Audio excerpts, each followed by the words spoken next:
Hello, lovely people of YouTube on this lovely sunny autumn morning in here in the UK. But anyway, that's totally irrelevant. So yeah, we're looking at the MPC Pro Pack and the MPC 3.6 update. I think this is my first kind of video on MPC stuff. So there's a lot more coming because I'm basically using the MPC now for most of my stuff. I've got an MPC Live 2 here, which I've had about 2 years. I've got an MPC Force over here, which is what I use for a lot for music stuff. Also got an MPC keys, so as you can tell, yeah, oh sorry, my dog's just coming to lie down there. I do like the MPC stuff. So last week, obviously, it was announced the MPC Live 3, which is the upgraded version of the MPC 2, and also the 3.6 software update, which kind of brings a lot of the features that you get on the MPC 3. MPC Live 3 onto the Force and the Live 2, and basically it works on anything that can run the MPC 3 software, which is pretty much anything. The CPU is going to be stretched a bit on the MPC Live because it's like the new MPC Live 3 has got way more CPU and RAM and so on. But it's interesting to see kind of long term how that, what we can actually run on the MPC 2. So the question is, it's the MPC Pro Pack I'm basically looking at on this one. And the question is it worth buying? And I'll kind of go through some of the features of it. I'm not going to go into massive detail on all of them, but some of the features that I personally like. I think my initial annoyance with it was that when we were on MPC Software 2 on the Live, we had clip launching, and I used that loads for my live sets, which was brilliant. And then they upgraded that to the version 3 software, and they got rid of clips. So that was obviously a long-term plan, I'm guessing, from Akai, and that they were getting rid of clips on that because they never brought the clip launchers back. So it was obviously the long-term plan to, with the launch of the Live 3 coming out and various other things. Obviously, that's why they never brought the clips back. So it's quite annoying that we used to have clips and we've now got to pay to have clips on the Live 2. I'm really happy that we've got them back, but it's annoying that we've got to pay for them. Yes, that's Freddie in the background shouting at me because I'm not paying him enough attention. But anyway, he'll go to sleep soon. So that's my first annoyance. The launch price on it is $99, £99. They do say it's going to go up to $199 at some stage. Whether it does or not is a different matter, whether that's a ploy to get you to buy it now. So it's not cheap. It's not stupidly expensive, but it's not cheap considering how much we've already paid for the hardware units. But having said that, I have bought it. I've bought it with my own money. Akai haven't sent me anything to try out.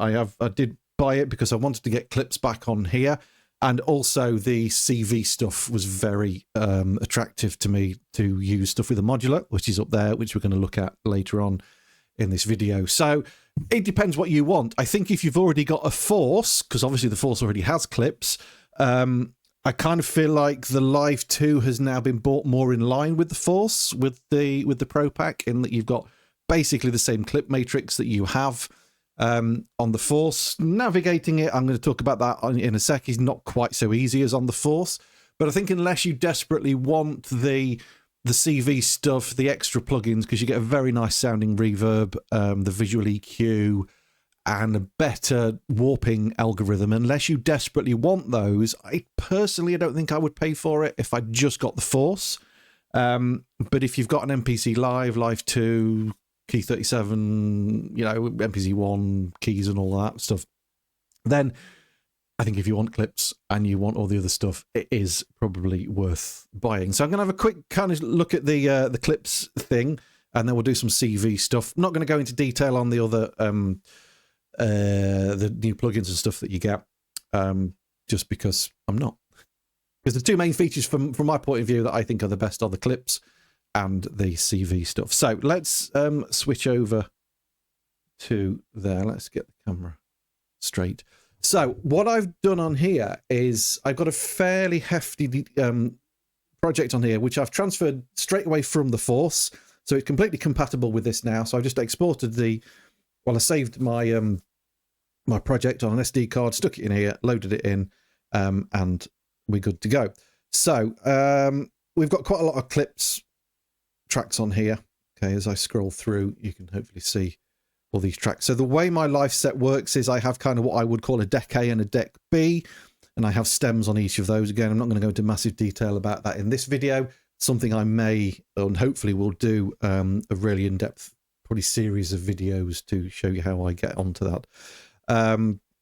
So we've got this new icon here called Clip Matrix, which straight away looks, if you're familiar with the Force, it looks exactly the same as the Clip Matrix on the Force, and very, very similar if you're an Ableton Live user, very, very similar to that.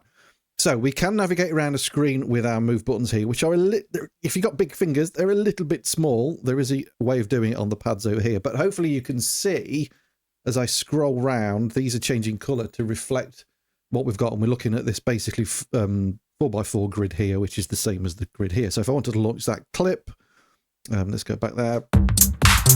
Okay, it will launch it, and it's that clip now. So we can launch it off here, or we can launch it off here as well, which is very useful. You can navigate around this grid if you're in pads clip launch mode here.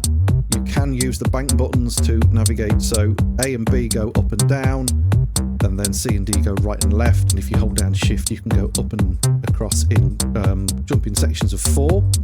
And also if you hold shift on here, you can go in sections of 8 as well. So that's very useful for kind of navigating your way around your live set. So let's just get up to the top. Takes a bit of getting used to. No, that's up and down, isn't it? There we go. You can see. There we go. So that's the top. So I tend to kind of have in view when I'm performing live. This is what I did off the Force. I tended to have it like that. So these are my... Sorry, let's just stop that. These are what I would call my deck A, which are the orangey coloured ones, and then deck B are the blue ones like that. So then this track would play on what I would class as deck A, and if I go down, next track down is on deck B. So I can kind of mix between the two. You may notice some of these say A and B at the top. That's purely the from the Force, because the Force has got a crossfader, so you can go from A and B on the two. So this kind of makes sense, I think, this layout on here for these pads for launching. So you can see you've got your kind of rectangular bit here, and this basically navigates the same way as we go from there. We can have 3 different options here. So we can go back to notes. So if you want to be playing stuff live on here, and then you can launch clips off the touchscreen and scenes off the touchscreen as well. That's great. You can do that. And you can also launch scenes on here. Now, for me, I kind of think they've got this the wrong way round, because this is scene 1, okay, which is this one. And then if I wanted to launch scene 2, press that. Okay, and then as you go across, hopefully you can see those scenes launching. So we're kind of going left to right, whereas this is going top to bottom. Like the fact that you've got 8 launch buttons in there. But for me, it would make sense, I think, to put them that way down. So if I, you know, even scene 1, scene 2, scene 3, or even just have 4 at a time, 1, 2, 3, 4. So that's something that, I don't know, be useful in a future update if you could change that view, whether you want it horizontally or vertically, because it just messes with my brain a little bit that I'm launching that one, so I've got to work out, okay, which one is it? And you lose the kind of the grid around it in that mode. Obviously, again, I'm coming to this from being very familiar with the Force, which has launch buttons down the side, which obviously does make life easier. But it does mean we've now got clips back on here, and my live set that was on the Force works perfectly on here. I'm going to put a copy of this live set up on my Patreon as well, if anybody does want to download it. There's loads of clips and stuff, and you know, you can kind of reverse engineer it and potentially see how I've put it together. It's fairly complex. It's kind of getting busier as I add stuff into it. So we've got the 2 main tracks there. Let's just quickly talk about that. Let's go across here. I have a separate track for the kick. I've then got some MIDI information, MIDI clips in there. And then as I go across, it's sending out program change information as well to change patches on different synths and drum pads and all that kind of stuff. But like I say, I'm going to do a full video on that fairly soon. So that's the clip matrix. Let's just, we'll create a new, let's just go into a new project. Yeah, what am I doing? I'm not going to save that. Okay, so creating clips is a much quicker kind of workflow now. So let's just put a drum thing in here. Let's get something that's got, that'll do for now. I saw something that's got some melodic stuff in there and a few loops and stuff. Okay, so wait for that to finish. So if we go over onto arrangement now and then turn on that way, we now have this new page, which is where your clips are, which again, I keep comparing this to the Force. Basically, that's the same way as it works on the Force. But it's really, really quick to get a clip going. So you've got a default length there. So let's change that to 2 bars. Okay. And then all I got to do is click record. And I'm just going to put the kick drum down first.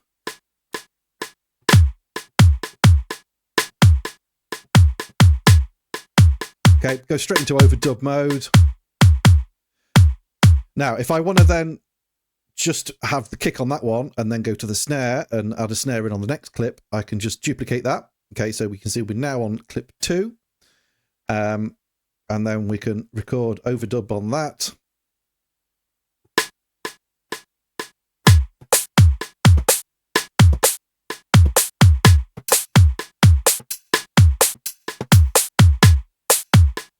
Okay, we can duplicate that.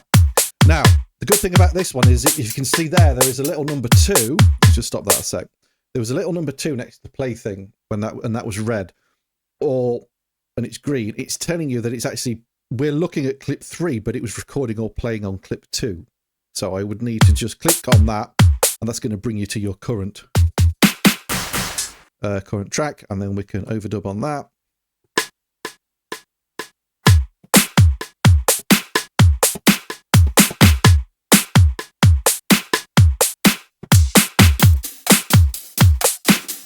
Okay, let's do another one.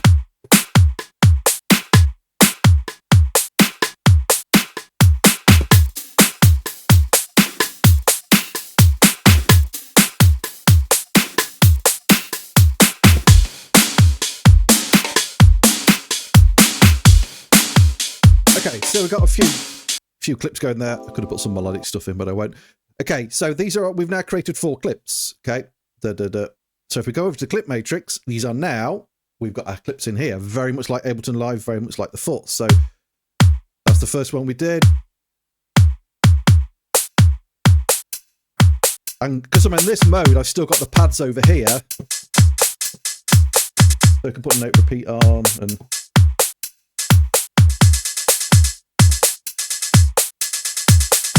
so on. Jam over the top. Can launch stuff from here. And still play live over the top.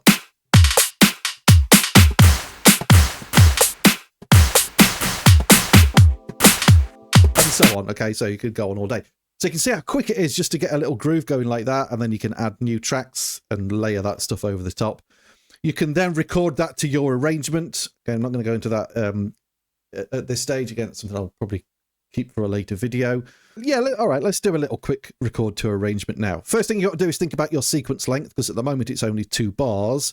So, I don't know, let's just make it 8 bars for now.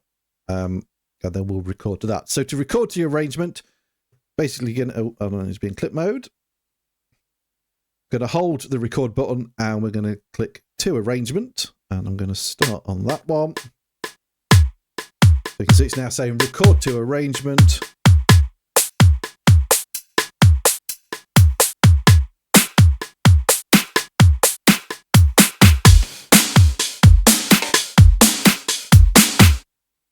Okay, I would recommend taking it off loop as well, otherwise it'll loop round, and take that off there. Otherwise, yeah, you can just kind of record over if you do more than your 8 bars length. So if we go into arrange and zoom out, we can now see it's recorded all that information into our arrangement. So really easy to do. So I think the clips are very good.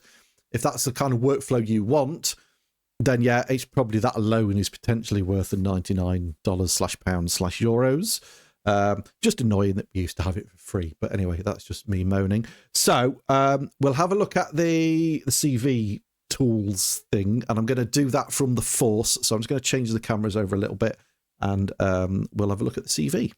Okay, so here we are on the Force. Sorry, the screen is it's not I can't get the angles quite as good as on the other one. But hopefully you can see the screen. So if we go to a CV track,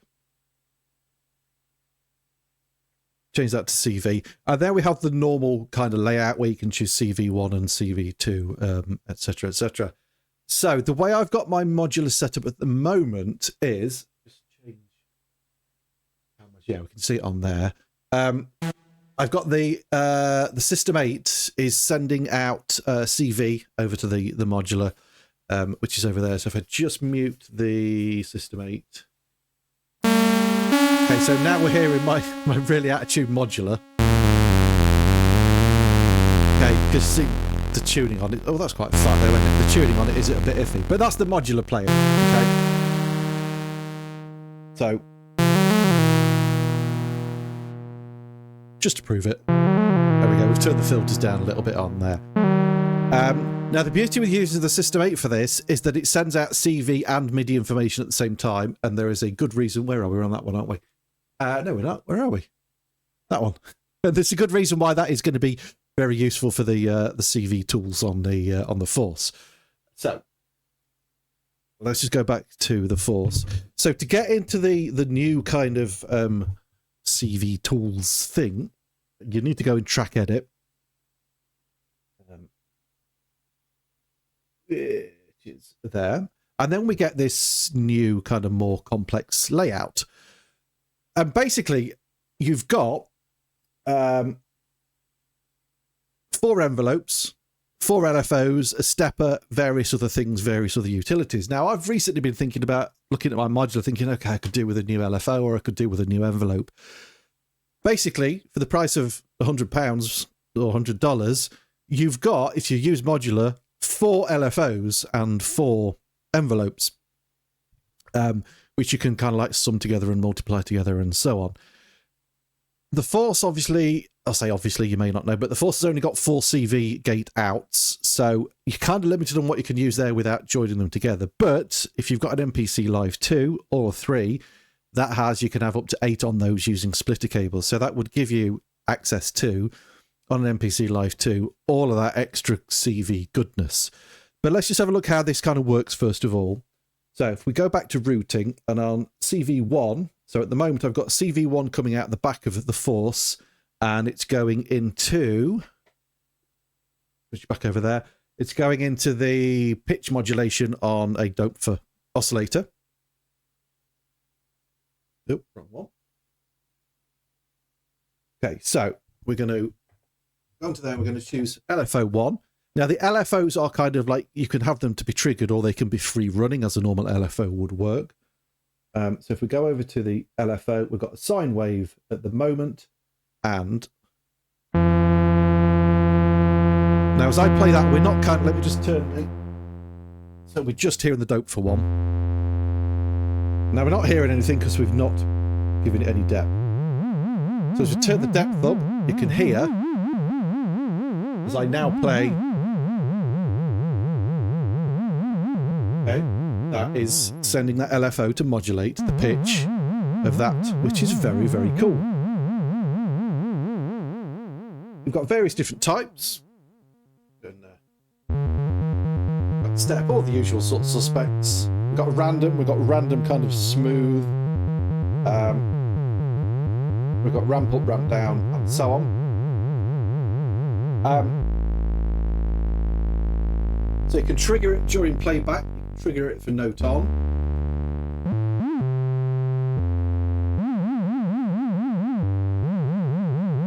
Okay, so I'll only send it out when it's on note on, but my kind of normal way I would use an LFO would be free running, but you've got all those options, which is very cool. Then you've got different ways you can sync it. You can have it synced to the tempo of your song with different subdivisions and all that good stuff. So yeah, if you know anything about modular, I'm not going to get into that now, but cool. You've got well, not a free LFO because you have to pay for it, but you've basically got access to 4 LFOs. And then on the matrix page here, you can kind of sum them together. So we could multiply, we could have LFO1 and LFO2, multiply those together and get really interesting kind of modulation shapes, which if you put it through an oscillator, you can see you can get some crazy sounding shapes on those. Okay, so let's go to an envelope now. So let's change this to envelope 1. And we have a really nice visual representation of the envelope. We can kind of maximize the screen out like that, so you can kind of do it by hand or by your Q links and controls and that sort of stuff. Now, the thing with the envelope is, as is a normal thing with a module, it needs to have some sort of gate trigger to trigger the envelope, which is normally like triggered once. So normally you would have a gate signal going out to that. So if you're playing it from something that's only sending out CV, you would need to trigger a note on your pads here. So the mode options we have with the envelope are, we've got note on, we've got looped, and we've got one shot. So if I just sort of demonstrate this without any MIDI coming from the System 8, how you would make this work kind of like on a basic setup. So if I just take MIDI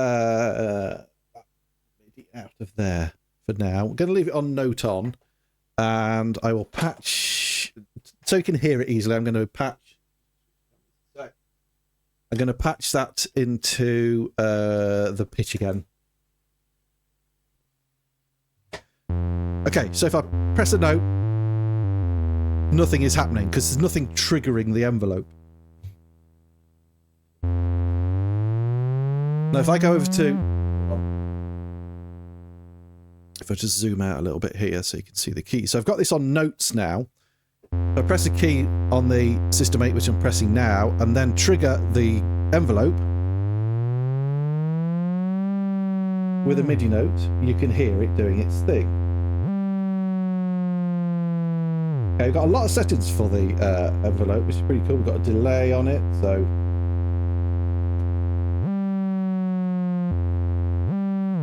and you can hold it and so on. Okay, so you could obviously program MIDI notes into here and have that running while you're playing, but it doesn't, for my mind, work how I would expect like a normal envelope to work. Now, I am in the fortunate position, as I said before, of having the System 8, which is very cool in that it sends out CV, but it will send out MIDI at the same time. So basically, let me just plug this back in here. What I'm doing is I'm sending MIDI out of here to MIDI in on this track. So as I play a note now on the System 8, you can see we're getting MIDI information coming in there. Let's just take that delay off so we can hear it a little bit more. So now, as I play the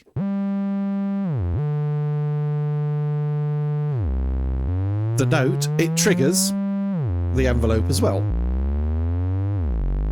which is very, very useful. So I think if you've got a some sort of CV controller that can do MIDI and